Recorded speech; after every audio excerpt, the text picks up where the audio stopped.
Ino mandum-mandum ka online kalau wajah nga online, sabun nga online, sipandu online, dara baru kang online nyo.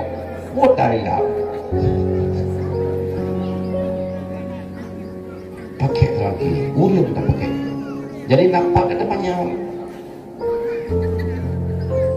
Kiban murut orang kalau dah baru yang rencana lun nasihat, sehat. Murut lun pada puan, dan pernah sakit, jalan baru lun. Hana pernah sakit, hana menyemana hana nunggu jadi. Rasulullah bilang, Rasulullah waktu dia kalau nak calon dalam baru full dia gelom nak kahwin dengan Khadijah. Kalau dia pinang mulai nang lain. Tanya Mbak Zalangki, kita menurut kalau sehat ya Rasulullah. Antum pernah sakit dari ukur sampai jenong, menyemana nak jadi luar. Maka Rasulullah tidak baik. Orang yang tidak pernah mendapat ujian dan cobaan daripada Allah, orangnya tidak baik.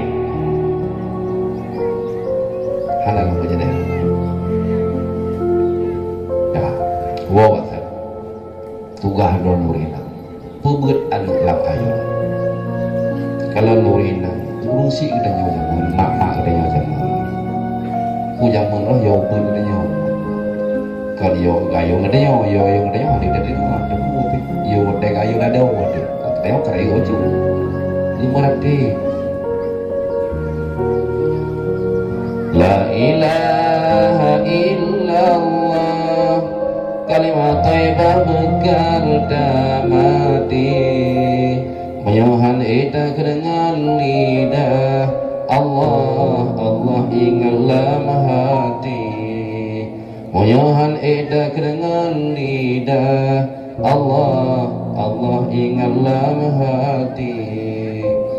La ilaha illallah, kalimat thayyibah kepayun pagi, ora tutung tumbade luka, ancu darah jantung hati. Ora tutung tumbade luka, ancu darah jantung hati. Yang mana-mana contoh yang berarti kita nyolap ayam liusi kita nyolap betapa katanya yang BMB ke anu yang madeng lam air tuntut ilmu hana pernah jut tak tunda dan hana pernah jut tak berhenti ilallah di sampai ke tengok tak ada lup lampu bubu mati lampu buat dalam tu ada je tengah di balai hinan meninggal itu tengah tak kebayang hinan pun meninggal itu oleh ke Allah ya Allah baik meninggal lu dengan umpat ya Allah meneberi ya Allah meninggal lu dengan lu sembahyang meneberi ya Allah meninggal lu dengan lu Quran baik Nabi ya Allah meninggal lung tengah lung empat. Hadirin yang dirahmati Allah, dikatanya Nabi oleh Allah dua perkara yang merupakan hiasan bagi bidanya. Yang pertama hiasan, yang kedua harta. Hiasan yang pertama anak.